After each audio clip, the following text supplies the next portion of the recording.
Hello and welcome to Listen.Up.People, a podcast of the USC Suzanne Dworak-Peck School of Social Work. I'm Dr. Eric Rice, Professor and Associate Dean for Research. Today we're going to discuss the needs of military personnel, veterans, and their families.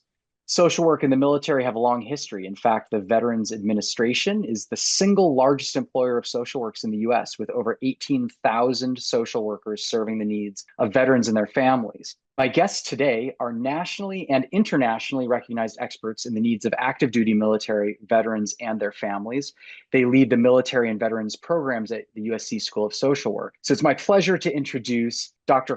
Castro. He's a professor, the director of military and veterans programs, the director of the Center for Innovation and Research on Veterans and Military Families, and the director of the RAND USC Epstein Family Foundation Center for Veterans Policy Research. And his colleague, Dr. Sara Kintzle, who's a research professor whose work focuses on the experiences of individuals who've served in the military and the transition from active duty to civilian life, and who's currently the principal investigator on several large grants here at the university. It's great to have you both here. Thank you for having us. Yeah, welcome. I want to start off with asking a more personal question that I've been asking guests on the podcast, which is why folks got interested in the areas that they spend their careers, studying and researching. So maybe I'll start with you, Sara. Is there a reason or an incident or a passion that drove you into working with veterans, the military personnel, and their families? For me, it was really the time in which I got my education. I don't have a personal connection to the military other than my great-grandfather who died during World War II. I did grow up hearing he actually died. My grandmother, she never got to meet him. Her mother got pregnant with her. He left for World War II and he died during that conflict. And so I did grow up hearing stories from her and how that impacted her. But I was a freshman in high school, or a freshman in college, actually, when the conflict in Iraq started. And at the same time, one of my best friends went into the military. I was very interested in trauma. I was getting a bachelor's of social work, and my education and my interest unfolded at a time in history where we had a lot of questions about how to help people who were in the military, who were leaving the military, and we didn't have a lot of answers, and where we were just really inundated with kind of the impacts of those conflicts. And so I got my bachelor's degree, my master's degree at just this really interesting and important time. And that's really where my interest came from. Wow, that's great. So, Dr. Castro, Carl, you are also a retired colonel, if I'm not mistaken. So, how did you get interested in this work? Well, in many ways, my work as a professor at the University of Southern California is a continuation of the work that I did while I was on active duty, because while I was on active duty, I had the best job in the world until I came to the University of Southern California. This is the best job in the world. But I was studying soldiers and Marines and airmen while they were on active duty, getting ready to deploy to combat, coming home from combat, deploying to Kosovo and Saudi Arabia, coming home from.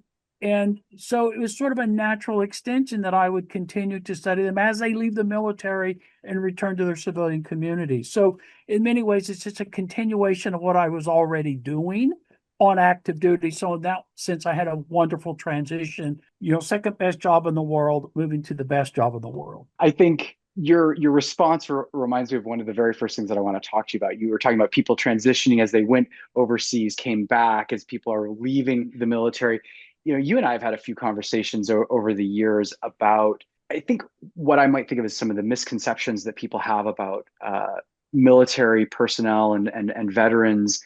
And there's a thought about PTSD, suicidality, homelessness. These are sort of the core issues. But when you and I talk, you keep coming back to this idea of transitions, right? Do you want to maybe tell our listeners more about your insights about the importance of transitions for these folks? Well, it all starts, and I'll try to be very brief because one, I don't want to bore the listeners, but I take this very, very strong view that the military is its own culture.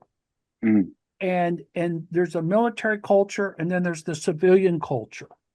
And when service members leave the military, they're moving from one culture to another culture. And they often don't appreciate that. But all the challenges that you would have, that Sara would have, that anyone would have, if say we picked up and moved to India, we would have to figure out where we're going to live, where we're going to work. If we have kids, where are they going to school? Is my wife going to work or my husband going to work? Where am I going to shop for food? All of these things you would have to figure out. People living in the military have to figure all of this out too, to include where are they going to get their health care? Where are they going to get their dental care? Where are they going to get a haircut? All of these things that you take for granted in one culture, you now have to figure out on your own when you move, when you leave the military and return to your communities. Of course, all of those issues you mentioned, homelessness, suicide, mental health disorders, these are huge issues. So I don't in any way want to minimize those. Those issues get compounded in this transitioning process. So we're trying Hmm. to, if you will, move upstream and really prepare our service members for, I'm not going to call it a culture shock, but some veterans will even describe, I feel like a foreigner in my own country, as an example of this cultural shift that they're going through. And of course, most veterans ultimately transition fine and go on and major contributions to their community, et cetera. So I don't in any way want to say, oh, and they can't make it, because they do make these wonderful contributions as well. Yeah. So, what are some of you've mentioned as people transition from the military into civilian culture, but there are other transitions as well. Yeah. I mean, what are some of the other points that are sort of particularly stressful for people? Well, we know from, like, if you look at the life cycle of transitions for service members and veterans, there are three time points that I like to highlight. When people join the military, huge point of issues. It's where 25% of all suicides in the Army occur within the first 2 years of someone joining the Army. 85% of all sexual assaults of women occur in the first 2 years of joining the Army, actually joining the military. Wow. When service members come back from deployment, again, you see issues. When they leave the military, the first 2 years, and the data now looks like it even can go out to 5 years, that's when veterans are the most susceptible of dying by suicide. So all of these sort of major transition points is where people struggle. And I think it's for a lot of the reasons that I just mentioned earlier. So understanding the challenges around these transitions then becomes central to intervening early or preventing some of these issues from happening. No, that's really insightful and important for us to think about. Sarah, when you were talking about your interest in getting involved, you had mentioned a sense that there was a lack of information available about what was happening. And I know that you, in the work that you've done at USC, have been the lead for a study that was called the State of the American Veteran. And this was something where you were really trying to understand, what's happening. And can you maybe tell us a little bit about what that study was and what it was that you were trying to accomplish with that? Sure. So we've done on our team a series of community-based studies that look at veterans in different communities. And prior to this one, we had done one in LA, Orange County, Chicago, San Francisco. And we find that they're really powerful because we take a community, we do a needs assessment of the veterans living there. And it's really hard to ignore when I'm looking at your community and saying, these are your neighbors. These are the people you Mm. work with who are experiencing these challenges. As Carl likes to talk about, a lot of times people can ignore national data. They'll say, well, that's not happening here.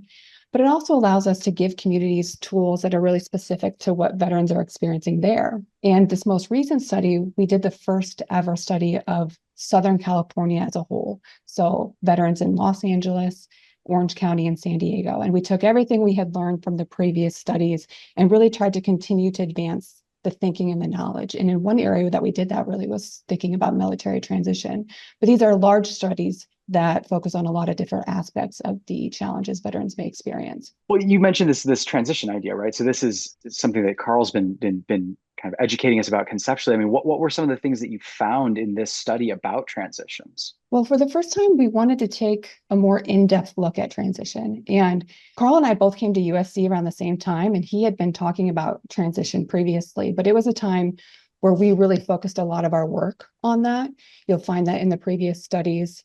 But we really talked about kind of the things Carl brought up at first: finding a job, housing, access to Mm. healthcare, kind of those basic needs, which are where you should start. That's where we started. And that's a lot of the work that's being done today has been built on the conceptual model and the research that this team has done.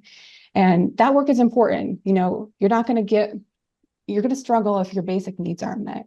But at the same time, we also know that there's more to life than basic needs, especially a healthy and a happy life.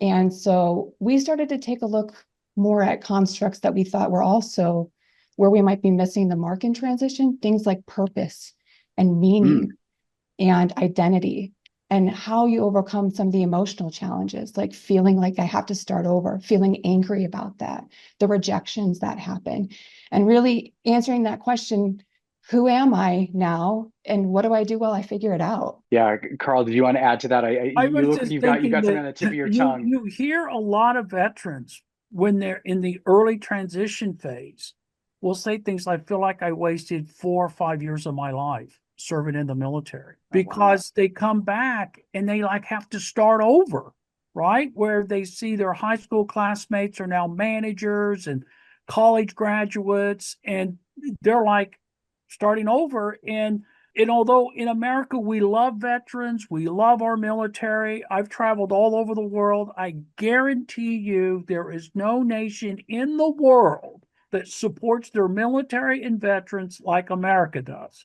And I say this, but veterans still feel underappreciated, their skills being minimized, and having to reprove themselves all over again. So these are Sarah would call these sort of the emotional elements of the transition. And I think for a large part that has been ignored. And actually, Sarah's the one that brought this idea and this reality to attention, where now other people are talking about the emotional aspects of leaving the military and rejoining, American society. No, it's really beautiful. I mean, you're talking not just about our people, I don't know, succeeding in the sort of the obvious ways, but you're talking about how do you understand if somebody is thriving, Yeah. right? And I think that that's a really powerful part of a social work lens on research is trying to think about people as holistic and not just as how many of these folks got a job, for example, right?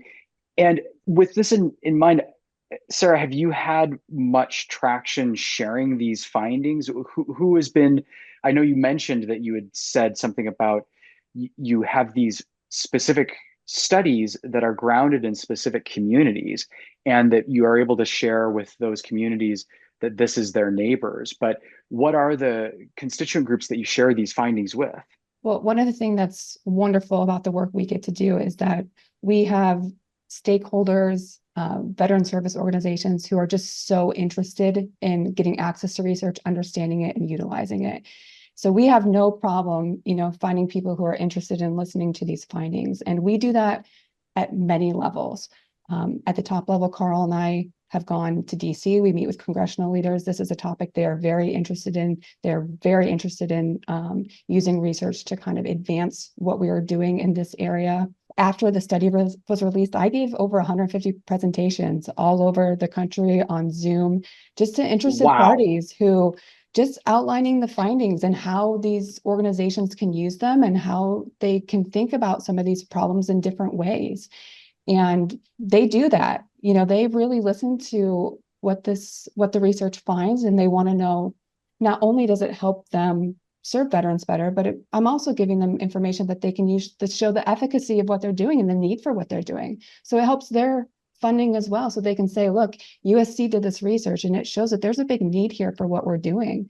And so just so beneficial. And that's something Carl and I really value, is that we want to do research that gets to the people who are making policies, who are seeing veterans every day, who are making decisions that affect veterans and their families. And we do a lot of work to make sure that happens. Yeah, and I know, Carl, that you have gone and done really outreach on Capitol Hill, right? I think that, so, I mean, and I know that you also have this Rand Epstein Family Foundation Center for Veterans Policy Research. What are some of the initiatives that you guys are are spearheading? What kind of policies are you trying to impact? Well, let me say this because you mentioned Dan Epstein, whose support has been central to what we do. All of these needs assessments, if you want to call them that, but it's really an understatement because we use a very rigorous, scientifically driven, theoretically driven survey in our research. So Hmm. much of our needs assessment, community-based studies, we publish in peer-reviewed journals, etc.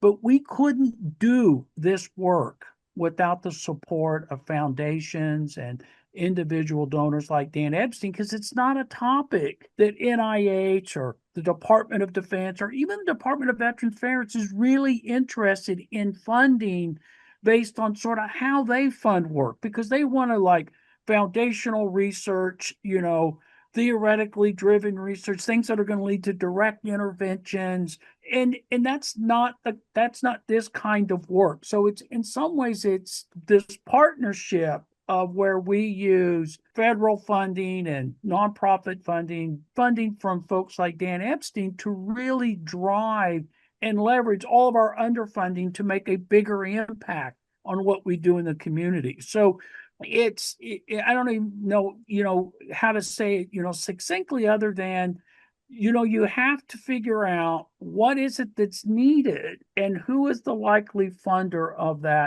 those studies. Hmm. So we Hmm. would never try to fund a study from a donor that we should be going to DOD or NIH to fund, right? We would go to the appropriate funding agencies. But from just their calls, they're not going to fund a needs assessment of a community because they want to do like a national, they would never fund a Southern California veteran study as an example. They would want to fund a national study of veterans, but they wouldn't be able to make the impact then at the community level that we want to make, right? So it's Right. a different level of where we're trying to drive change, but showing as an example of how you can drive change if others did these needs assessments, and others, by the way, have picked up and started doing needs assessments of their communities as well. So I don't know if you want to jump in and add to that or not. Okay. I can. I think I wanted to ask a slightly, maybe it's a little bit of a left turn here, but Carl, I know you've been talking about now this, impact in the community, right? Which is something that social work values for sure. And I think it's curious, you had this over a 30-year career in the Army, you retired as a colonel. How did you make the transition from that career into a career in social work? Well, it's not as difficult as one would think. Uh, Okay. as I like to remind people, there are three great institutions that were basically invented in the Middle Ages: the church, the military, and academia. So I basically moved from one middle age institution, the military, to one in academia. And people think these are very different. But I guarantee you, having been in both, they're very, very similar. All right. And, we have gowns, the church has gowns, the military has their uniforms. We have, the universe like say, oh, but we're very informal. But we all know what are you, a full professor? Or are you just starting out? Are you a researcher? Are you just teaching, right? So we have this hierarchy that we really pay attention to. You don't wear it on your collar like you do in the military. But folks are very conscious of rank, tenure, Yes. full professor. And so it has these parallels. It's also occupations that you have for life. Tenure, the military, you retire, priesthood's a lifetime commitment. So there's a lot of similarities between these. And I think it made my transition a much easier when I figured that out and said, it's very similar to what I did for 33 years. And it's also, believe it or not, and I tell people this, very, very top down. It can be, where few people making all the decisions that other people do. We like to think in academia it's more collegial and participatory. I will tell you, I had more input into decisions when I was in the military than I do as a full professor at the University of Southern California. So it's I, the I think you just similarities broke my are brain. remarkable. I I'm not quite sure how I can process that information, Carl. Although I do love the fact that you are making the connection between these medieval institutions, and certainly there is a historical reality there, and the uniforms and the rank certainly, yeah, you speak some truth. You speak some truth. Also, though, you're somebody who's been really interested in transitions and transitioning from one culture to another. So I'm not surprised in some ways that you've thought about how is this one culture similar to or different from this other culture. One thing that I wanted to also ask you though is the two of you are leading these big institutes at USC that are working with veterans and military families. Like, what are some of the goals that you have for the work that you're doing moving forward to try to support this community? Maybe I'll turn to Carl, you first, and then go to Sara. Well, one of the things that, and Sara said this very, very nicely, the big things people are focused on, homelessness, suicide, mental health issues, physical health issues, but there are other issues that complete the person, right? Mm-hmm. That's the holistic approach that I like us to really focus on, the whole person. And I really mean it when I say bio, psycho, social, spiritual, and financial health. We always forget that financial health, even in social work. But I always remind folks, this is America, and in America, money's important. And so we talk about, do you have a job as an example? But what we like to look at, well, do you have a well-paying job? And then to get to a point that Sara made, do you have a meaningful job, a job that you're deriving meaning and purpose from? So having a job is like an unemployment statistic or an employment statistic. But we want to know, do you have a well-paying job where you could live? And then do you derive meaning from that job? So that's like just in one small element, how we try to take a very holistic approach to it. And I know Sara has thought about this as well. Yeah, I think our biggest goals is we're always trying to push what we think we know. I think with veterans in the military, and this is probably true of a lot of social issues, but it's very easy to fall into narratives. And when I started my career, the big narrative was people go into the military, they go to combat, they get PTSD, and then they become suicidal, right? That's not really at all how this population experiences these things. It's very simplistic. Most people who go to the military don't see combat. A lot of people don't even deploy. So we try to think about these problems. Are we really getting at the issues here? Are we really studying this as a whole person? And we focus on things like sleep, pain. Being in the military is hard on your body. They don't really endorse the best sleep behaviors. And these things follow you and they really impact your well-being. What role do those play in the overall well-being of a person? So we're always looking to challenge what we think we know and dig deeper and to really get at the root of how we solve these problems, because we've been trying to solve these problems, but we're not seeing the outcomes we want, right? So we want to think differently. And we're always thinking about how do we ask the questions that are going to get us real answers to these questions and really move us forward in getting to the outcomes we want so that our veterans are living happy and healthy lives like they deserve. Yeah, I love that the two of you just articulated trying to think outside of the box about getting away from these narratives, treating people as a whole person, which maybe leads me to sort of the last question that I had prepared that I wanted to ask you all, along with all the random ones that I threw in there just for good measure. But the thought was, when talking to civilians, when talking to people like me that don't spend, their careers working with these folks, what is it that you wish people understood better about the military life or military experience that you can share with our listeners here, just as even one or two things that you want to share? And maybe I'll turn first to Carl and then come back to you, Sara. I get asked this question a lot. What should civilians know about people that serve? And what I first thing I say, and Sara said it so much nicer than I'm going to say, and that is make no assumptions. Talk to the veteran, get to know who they are. Don't make assumptions about what it's like to serve, right? So that's number one, right? Make no assumptions. And two, you have to really set expectations for veterans. Veterans like to hear, Mm, what do you expect from me? And that's a culturally driven thing that for 5, 6, 10, 20, 30 years, people always said, here's the task condition standard, right? That's the expectation of what you want. And And veterans like that. They like clear. I think, by the way, non-veterans like that too, right? It's not nothing unique, but veterans really, that's their culture they come from, is what do you expect from me to do? What do you expect? In our classrooms, we call it rubrics, right? We call it rubrics, and Right. people like rubrics, and even though you may personally not like rubrics, I struggle with them sometimes. But just set expectations. Beautiful. Thank you, Carl. I would say for me, and I'll just use military transition as an example, but I think this applies to a lot of the challenges we see in military populations. But when we think of military transition, people always want to talk about, well, what's going on here? What is it about the military? What is it about service members who are separating? And I think the basic fact is it's just a very hard life experience. Everything is different after you transition. Carl's experience is not the norm. Most people are suddenly living a life that looks very different to the one they had before. And that's an experience that most of us as civilians are not going to understand. But I think we can think about, a lot of us have had times in our lives where we woke up and something has changed profoundly in our life. And we need to think about, what did it take for us to get through that? What kind of skills and grace and support did we need? And I think these are just hard experiences. And I think we need to think about them like that, instead of trying to think about who's to blame or who's deficient here or what's going on.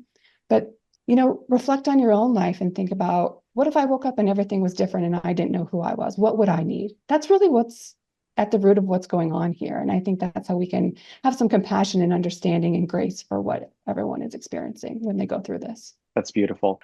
I want to give you each a chance to leave us with some closing thoughts other than my prompted closing thoughts. So is there something that you, Sara, would like to have the listeners leave with in addition to those thoughts? Yeah, I will give a shout out to anyone who's doing this work, especially our social work Mm, students who are going into the military track, to the students who are thinking about. One of the first things I always tell my students is how important they are, that I went into this career and this work at a time where everyone really cared about veterans and there was a lot of attention on it. And as Carl said, it's not that people don't care about veterans. Everywhere I go, people care about the work I'm doing. It's just that there's a lot of things going on in the world now. There's a lot of choices to make about, where you're going to put your advocacy. And so I'll just give a shout out and to all the people who are choosing to do it with this population, and to our social workers, reminding them how important they are, for a group who are still facing the same challenges that they were when I started my career, but aren't really getting the same attention. mm.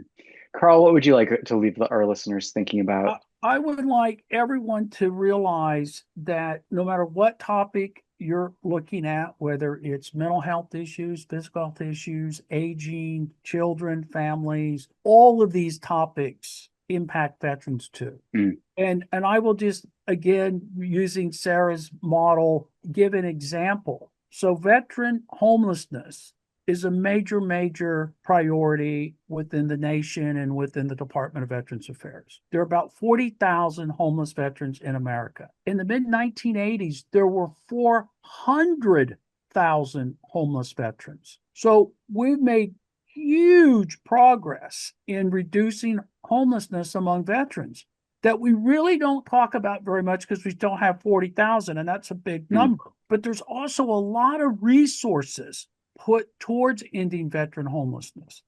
If we can't end veteran homelessness, there is no way we will end homelessness among non-veterans, because the resources aren't even comparable. And so if we could figure out some of these problems in the veteran space, I think there's going to be pathways to solving these problems in the non-veteran space as well. So mm. for those who are listening and say, well, I don't look at veterans, I'm telling you, all of the issues that you're looking at, you see the same issues among veterans. This has been such a great conversation, and I love the holistic and thoughtful vision of, and just human vision that you've given me this today. And I hope our listeners have enjoyed it as much as I have. So thank you, Carl. Thank you, Sara, for joining us for such a great conversation. If you, the listener, want to learn more about the military and veterans programs or research on military and veterans, you can visit our school's website, which is dworak-peck.usc.edu. And if you have questions for the guests on our show or want to support the transformative research and programs at USC around veterans, you can email us at listenuppeople@usc.edu. And once again, Carl, Sara, thank you both so much for being here. Thank you, Eric. Thank you. Happy to be here.